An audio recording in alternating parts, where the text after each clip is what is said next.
Hallelujah, hallelujah.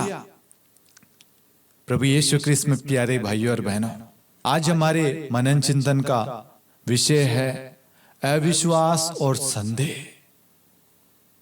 अविश्वास परिवार को तोड़ता है और विश्वास परिवार को जोड़ता है। आज परिवारों में अविश्वास और संदेह की वजह से कितने सारे रिश्ते टूट रहे हैं। हर एक छोटी छोटी बातों में अविश्वास और संदेह करना, जिसकी वजह से हमारा पवित्र भरा रिश्ता, हमारा मजबूत रिश्ता क्षण भर में टूटता बिखरता हुआ हमें दिख रहा है। आज कितने सारे रिश्ते इस कमी की वजह से टूट रहे हैं। आज हम इस विषय पर मनन चिंतन करेंगे।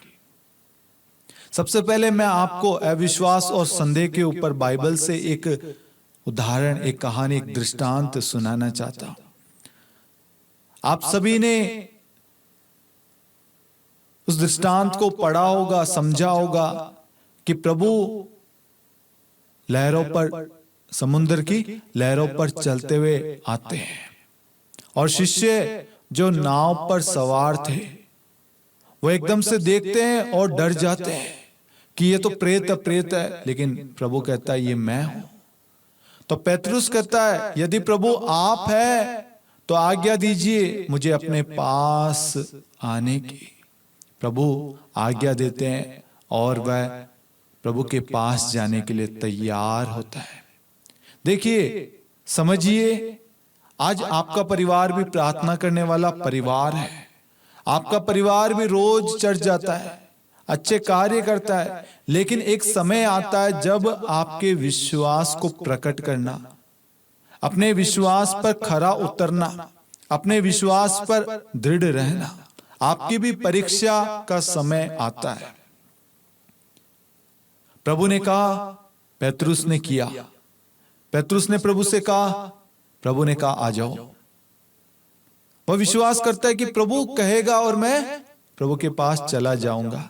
आज हम भी कहते हैं, लेकिन जब हमारे जीवन में बाहरी चीजें प्रवेश करती है, ये विश्वास की कमी, अविश्वास, संदेह हमारे अंदर प्रवेश करता है तो क्या होता है?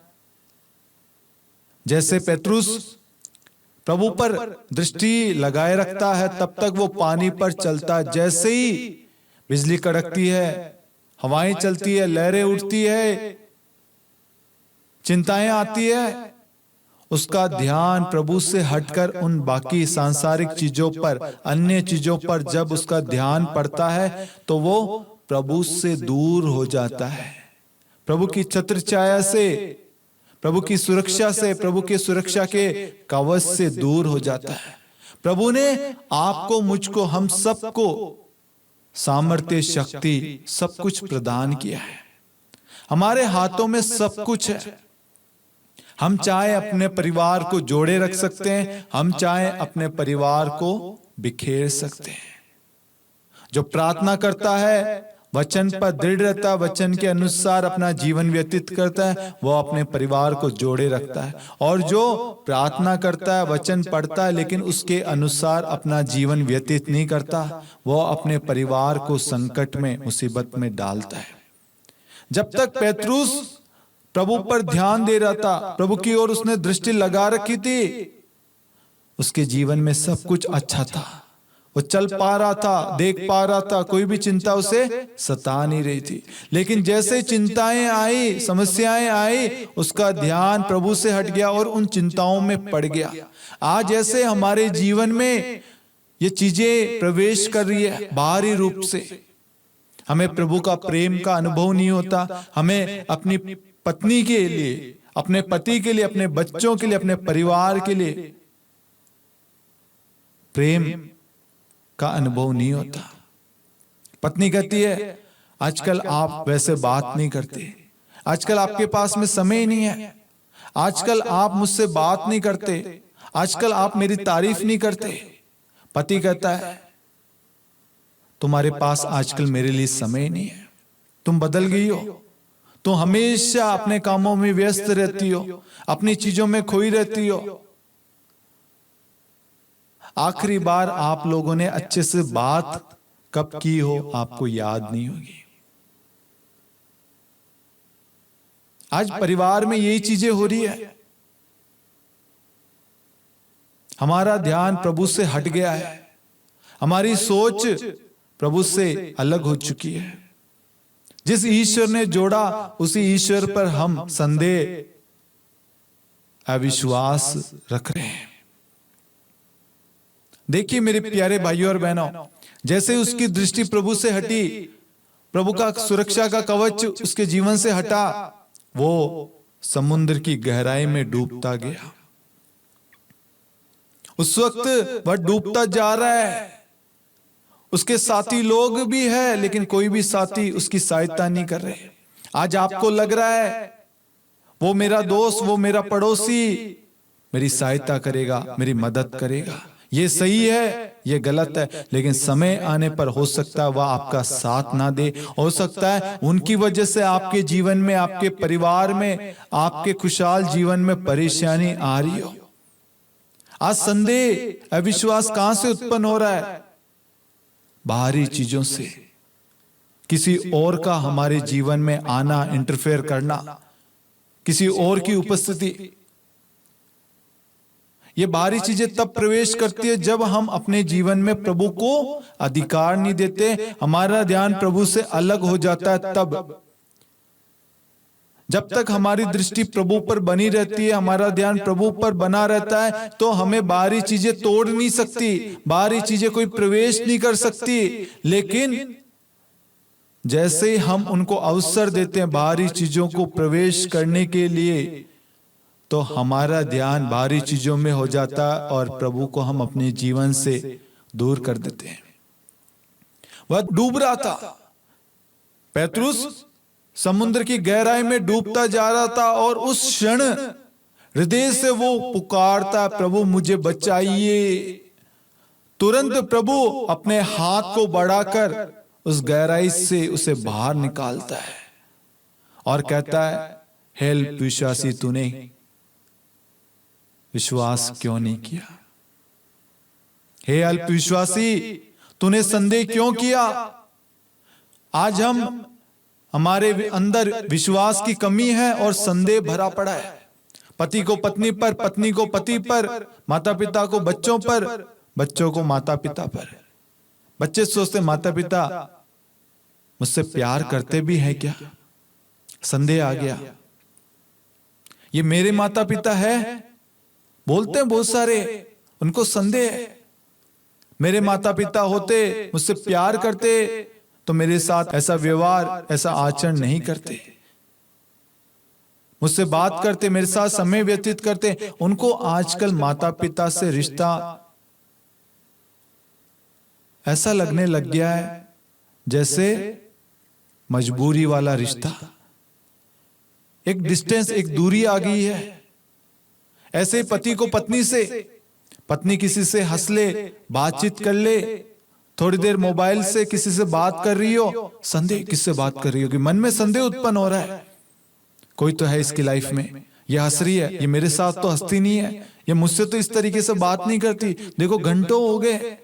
हो सकता है वो अपनी माँ से, अपने पापा से, अपने भाई से, अपनी बहन से, अपने रिश्तेदार से, हो सकता है वह आपके परिवार के किसी सदस्य से, हो सकता है आपकी बहन से हो जो बाहर काम करती है, हो सकता है आपका भाई जो बाहर से अपनी भाभी को फोन किया हो।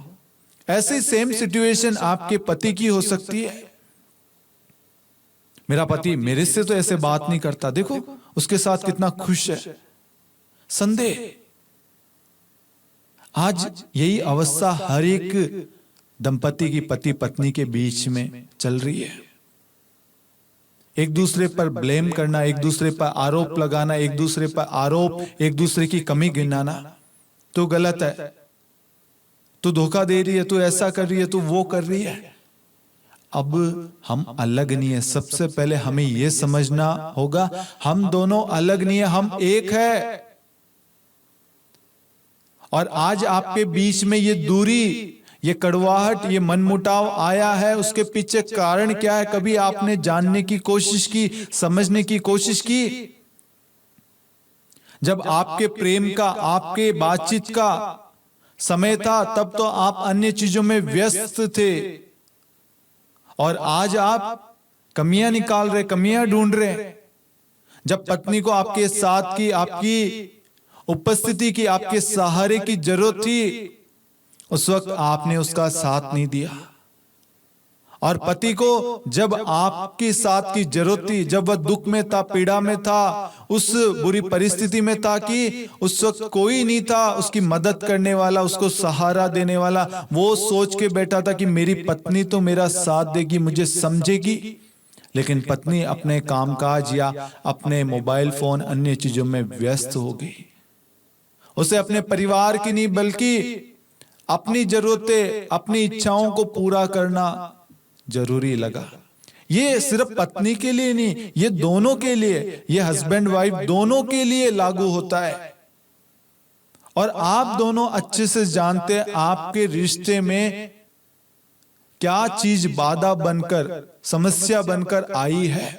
और ये समस्या कहीं बाहर से नहीं, हमने उस समस्या को, उस परेशानी को मौका दिया है। जब तक आप अवसर नहीं देंगे, मौका नहीं देंगे, जब तक आप नहीं चाहेंगे, कोई भी बाहरी व्यक्ति आपके रिश्ते में, आपके जीवन में प्रवेश नहीं कर पाएगा। आज आप दोनों का एक दूसरे से भरोसा उठ गया है, विश्वास एक दूसरे पर नहीं करते, एक दूसरे पर संदेह करते हैं, और इस संदेह की वजह से बहुत सारे परिवार टूट रहे हैं। उनके रिश्तों में खटास आ गई है, कड़वाहट आ गई है, दूरियां आ गई है, परिवार बिखर रहे हैं, रिश्ते नाते टूट रहे हैं, माँ बाप बच्चे अलग हो रहे हैं, पति पत्नी डिवोर्स चाह रहे हैं, एक दूसरे से बातचीत नहीं करते, नफरत हो गई। जब परिवार में बातचीत नहीं होगी, परिवार के साथ समय नहीं देंगे, नहीं दे पाएंगे, नहीं मिलेगा, तो क्या होगा?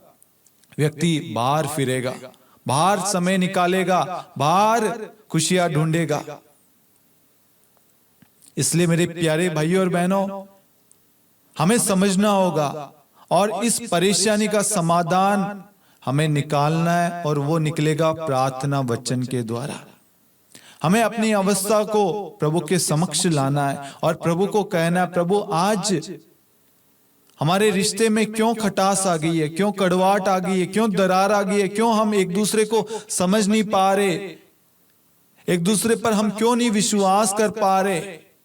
शादी से पहले तो हम एक दूसरे पर आंख बंद करके विश्वास करते थे, भरोसा करते थे, एक दूसरे की बातें सुनने के लिए, एक दूसरे के साथ समय व्यतीत करने के लिए तड़पते थे। और आज क्या हो गया प्रभु, क्यों हमारे बीच में इतनी दूरियां आ गई है, क्यों हम एक दूसरे से बातचीत नहीं करना चाहते हैं? क्या प्रेम खत्म हो गया?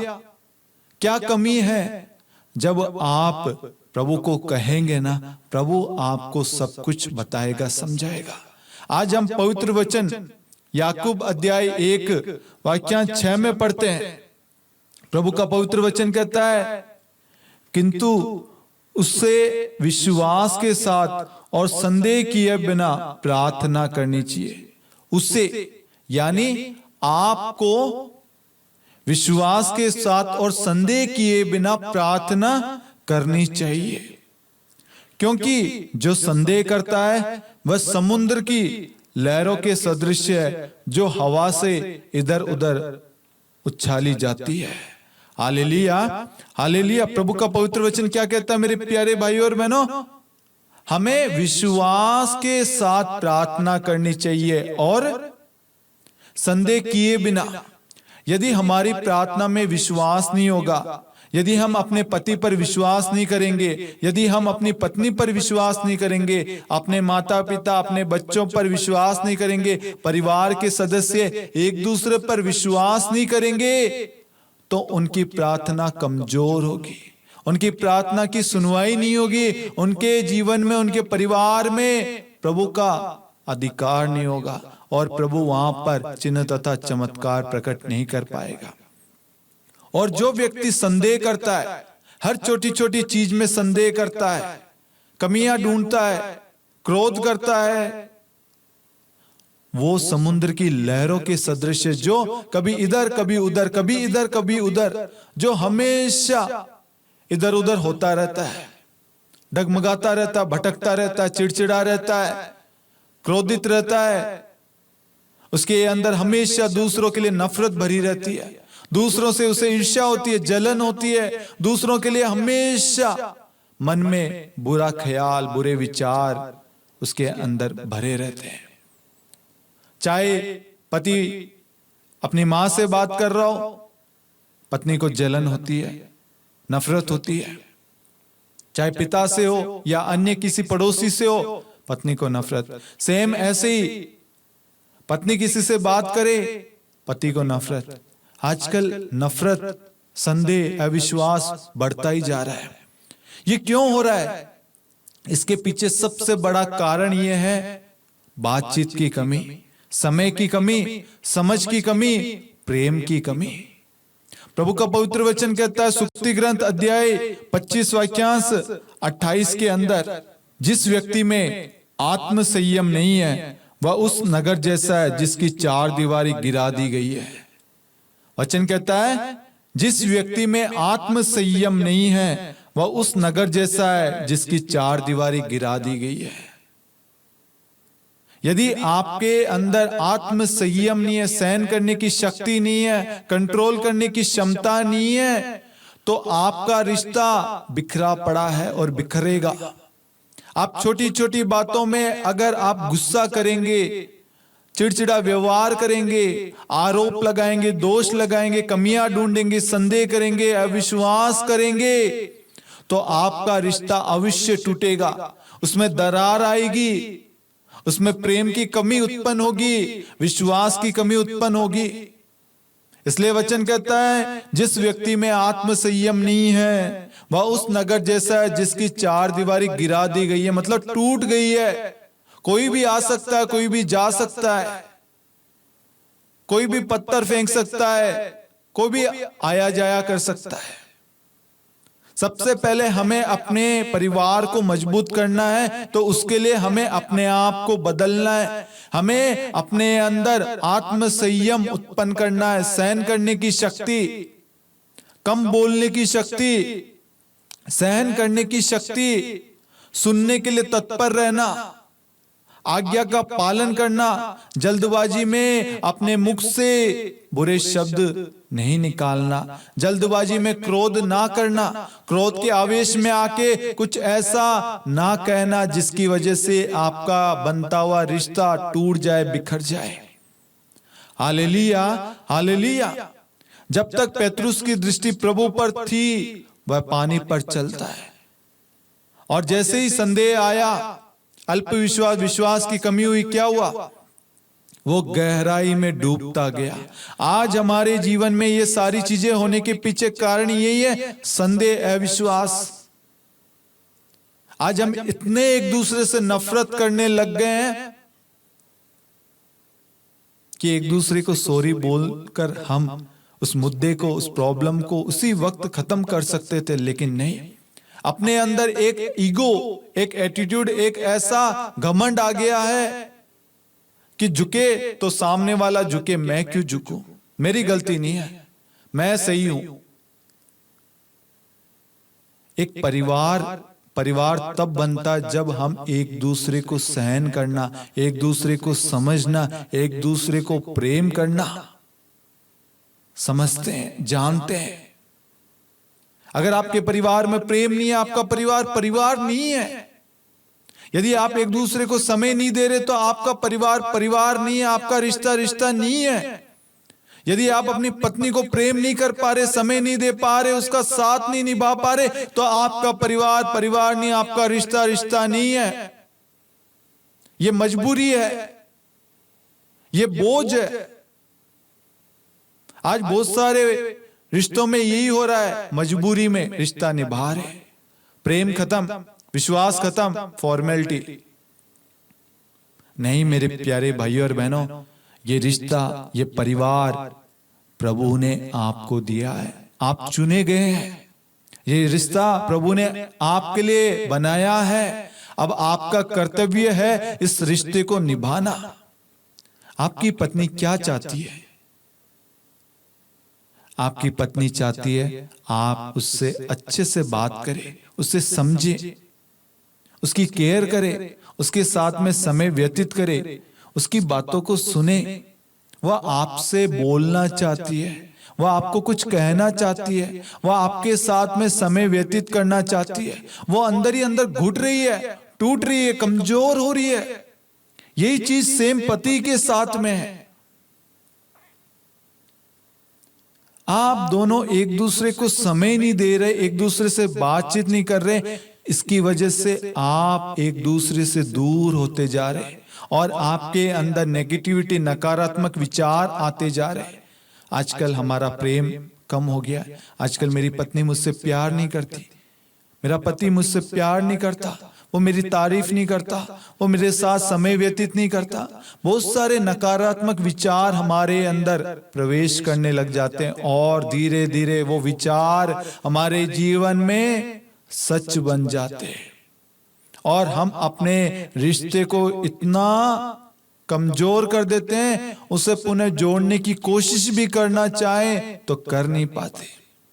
एक पत्नी के बारे में बताना चाहता हूं। एक पत्नी ने मुझे फोन करके बताया कि ब्रदर, मेरा पति आजकल मुझे उस पर भरोसा नहीं है। मैंने पूछा क्यों?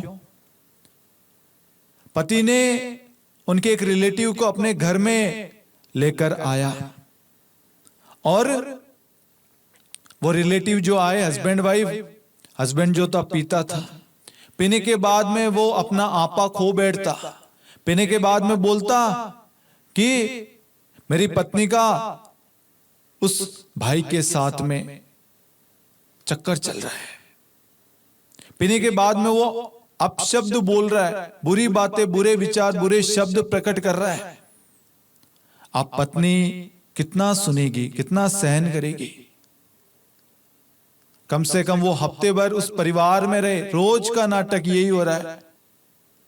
पत्नी अगर बाथरूम चल जाती, जो बाहर से आए हुए लोग थे, उनकी पत्नी अगर बाथरूम चल जाती, उसको संदेह होता कि हाँ गई है वो उससे मिलने, छत पे होगी, इधर होगी। वो बहन रो रो कर बोल रही है और हकीकत में ये था उसकी पत्नी वहीं पर थी, बाथरूम करने गई थी, लेकिन वो संदेह कर रहा था। और जो भाई अपने कमरे में सो रहा है, वो ना तो छत पे गया, ना उनसे बात करता, ना मिलता, कुछ नहीं। लेकिन जब ऐसे शब्द, ऐसी बातें हम सुनते हैं ना, और थोड़े दिनों बाद में हमारे अंदर वो शब्द कार्य करने लग जाते हैं। उस बहन के अंदर वो शब्द तो प्रवेश कर गए, वो लोग चले गए। उसके बाद में उनके पड़ोस में मालूम चलता है उनका पड़ोसी किसी अन्य स्त्री को लेकर भाग गया। अब उसको और संदेह होने लगा, वो और कमजोर होने लगी, और दुखी होने लगी, और चिंता करने लगी। उसके अंदर विश्वास की कमी आने लग गई कि मेरा पति भी आजकल बहुत बाहर रहता है, घर भी समय पर नहीं आते, फोन करते फोन नहीं उठाते, पूछते हैं तो गुस्सा करता है, और कुछ कहें तो उल्टा जवाब देने लग जाते हैं। पत्नी अंदर ही अंदर, उसके अंदर संदेह पनप रहा, उत्पन्न हो रहा है। अब क्या हो रहा है? अब जब पत्नी किसी के साथ में भी अपने पति को देख ले, उसके अंदर संदेह, अविश्वास आएगा और आ रहा है। वो अंदर ही अंदर टूट रही है, अंदर ही अंदर नकारात्मक विचार उसे खा रहे हैं, संदेह उसे कमजोर कर रहा है। अब संदेह आ गया तो परिवार में क्लेश, लड़ाई झगड़े, वाद विवाद अवश्य होगा। पत्नी पूछती वो कौन थी? उससे तो बड़ी बड़ी लंबी चौड़ी बातें करे, कितनी देर से हंस रहे थे, ये वो।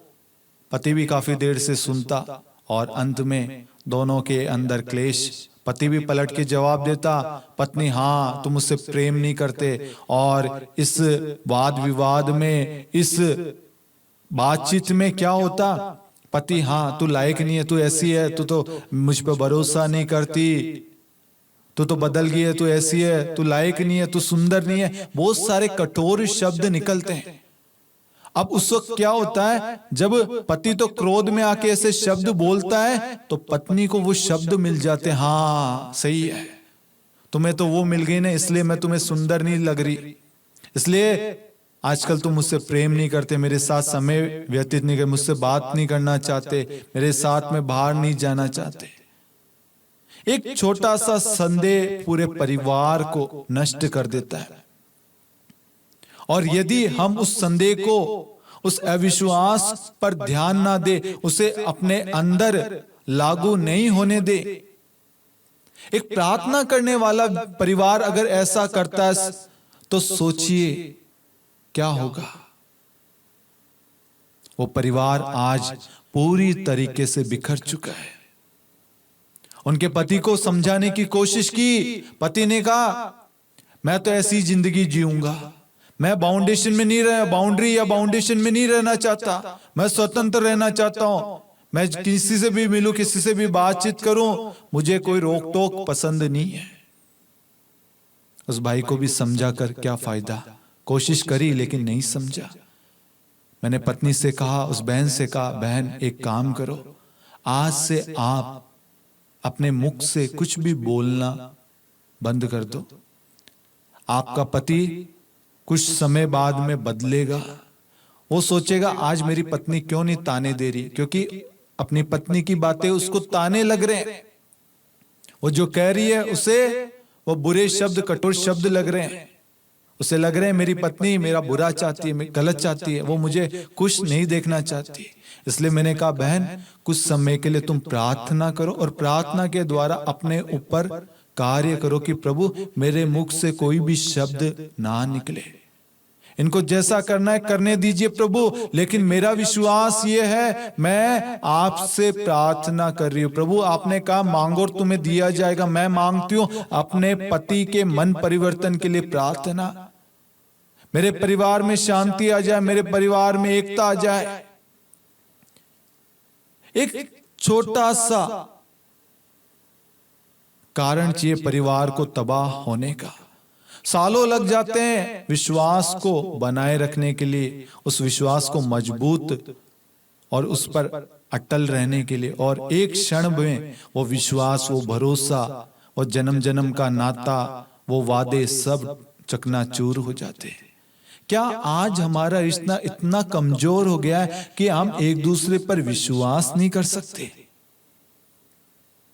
प्रभु का वचन कहता है विश्वास करने वालों के लिए सब कुछ संभव है, लेकिन आज हम प्रभु पर विश्वास नहीं करेंगे, हम सांसारिक चीजों पर, दूसरे की बातों पर, जो हमें मोबाइल फोन या जो शैतान हमें आज दिखा रहा है, दिखाना चाहता है, जिधर ले जाना चाहता है, और जो योजना, जो मकसद है उसका, हम उस पर चल रहे हैं।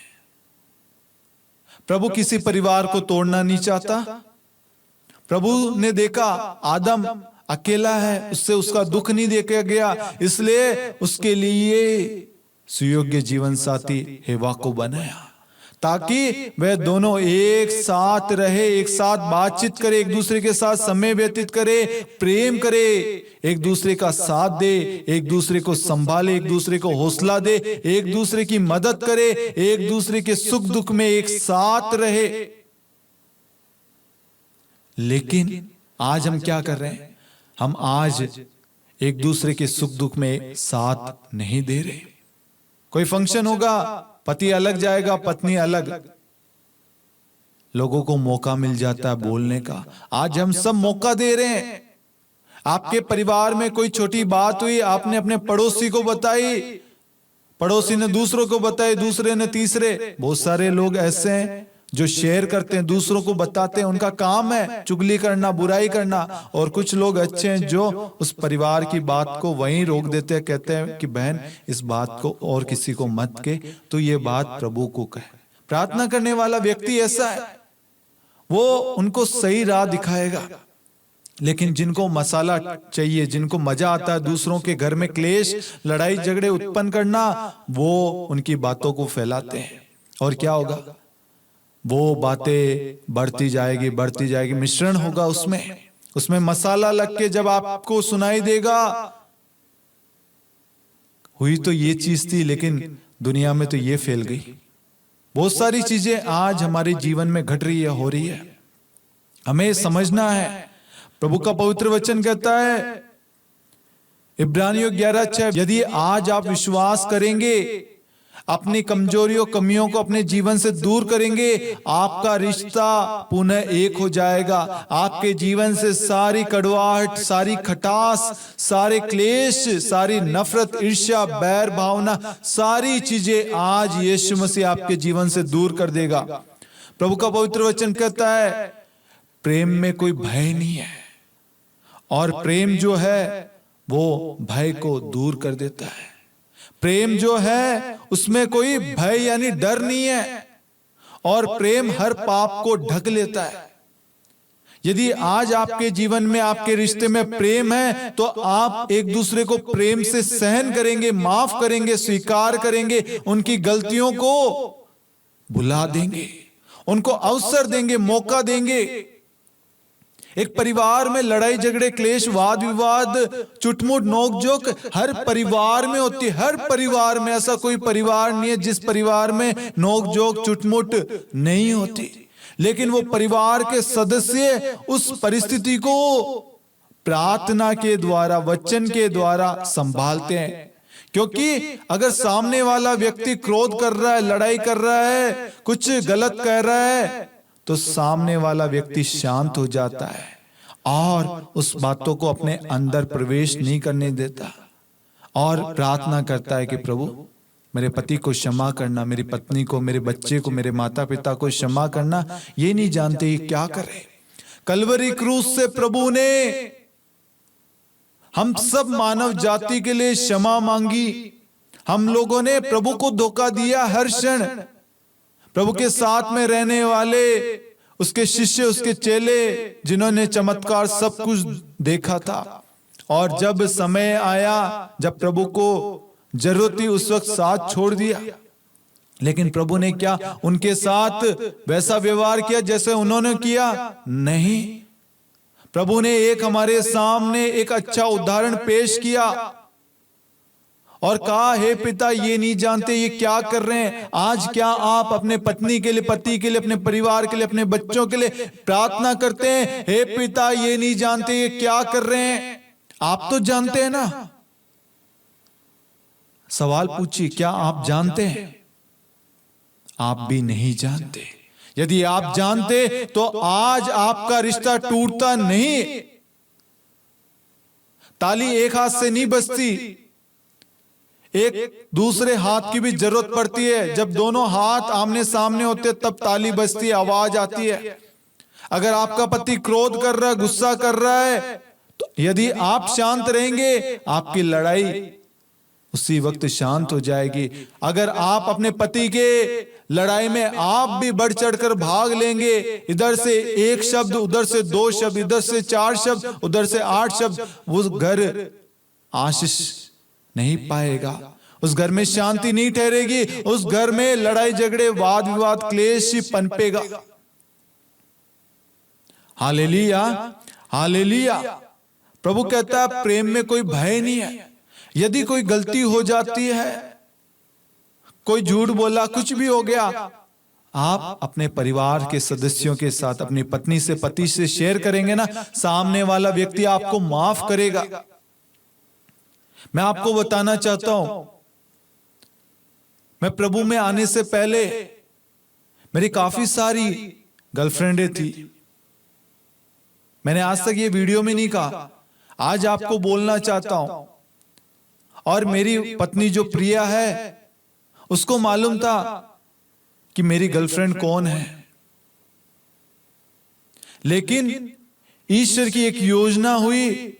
हम दोनों अलग थे, हम कॉलेज में एक साथ पढ़ते थे, लेकिन ईश्वर की योजना हुई और परिवार की इच्छा थी कि हम दोनों एक साथ विवाह के बंधन में आ जाएं।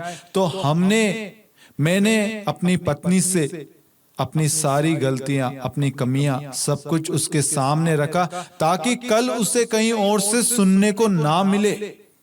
आज पता है हमारा रिश्ता इतना मजबूत है, चाहे कोई भी बाहरी व्यक्ति आकर कुछ भी बोल दे, मेरी पत्नी विश्वास नहीं करेगी और ना मैं विश्वास करूंगा, क्योंकि हमने अपना सब कुछ एक दूसरे के सामने प्रकट कर दिया। यदि हम छुपाते, आज हमारा रिश्ता तबाह होता। क्यों? क्योंकि शैतान को मौका चाहिए और वो मौका छोड़ता नहीं है। मैंने अपनी गलती को स्वीकार करते हुए उससे एक एक चीज बताई और उसने उसको स्वीकार किया, और फिर हमने एक अच्छा पश्चाताप करते हुए शादी के बंधन में बंध गए। आज हमारी शादी को 2 साल हो चुके हैं। नोक जोक चुटमुट होती है, लेकिन हम प्यार से एक दूसरे को समझा लेते हैं। हम अपने स्वभाव, अपने आचरण के द्वारा एक अच्छा उदाहरण पेश करना चाहते हैं, क्योंकि ईश्वर ने जैसे हमें जोड़ा, हमें प्रेम किया, हमें शक्ति देता, बल देता है, हमें प्रेम करना सिखाता है, क्षमा करना, झुकना, नम्र बनना सिखाता है, वैसे हम सबको प्रभु सिखाता। लेकिन हमें सीखने के लिए अपने आप को तैयार करना पड़ेगा, प्रभु के राह पर, प्रभु के मार्ग पर चलना पड़ेगा। छोटी सी बात होती है, नाराज होकर अलग कमरे में जाके सो गए, मौका मिल गया ना। छोटी सी बात होगी, आपने बोलना बंद कर दिया। ये छोटी छोटी चीजें परिवार में फूट डालती है, आपके रिश्ते में दरार, खटास उत्पन्न करती है। इसलिए मौका मत दो। आपकी पत्नी नाराज है, उसे प्यार से समझाओ, मजाक मस्ती कीजिए, चाहे वो कितना भी क्रोध करे। आप अपने पति के साथ में भी ऐसा कीजिए। सेम सिचुएशन है दोनों के साथ में। हो सकता है वह गुस्सा करे, चिड़चिड़े हो जाए, कोई बात नहीं, लेकिन मौका मत छोड़िए, शैतान को अवसर ना दे। एक भाई के बारे में बताना चाहता हूं। एक भाई कहता है कि यार मेरे पत्नी को मेरे शादी से पहले जो रिलेशन था उसके बारे में मालूम चल गया। मैंने कहा कैसे? कहा फेसबुक पे, मैसेंजर पे पुरानी चैट पड़ी हुई थी और उसने देख लिया, और इसकी वजह से मेरे परिवार में क्लेश हो गया। उनके एक बच्चा भी है।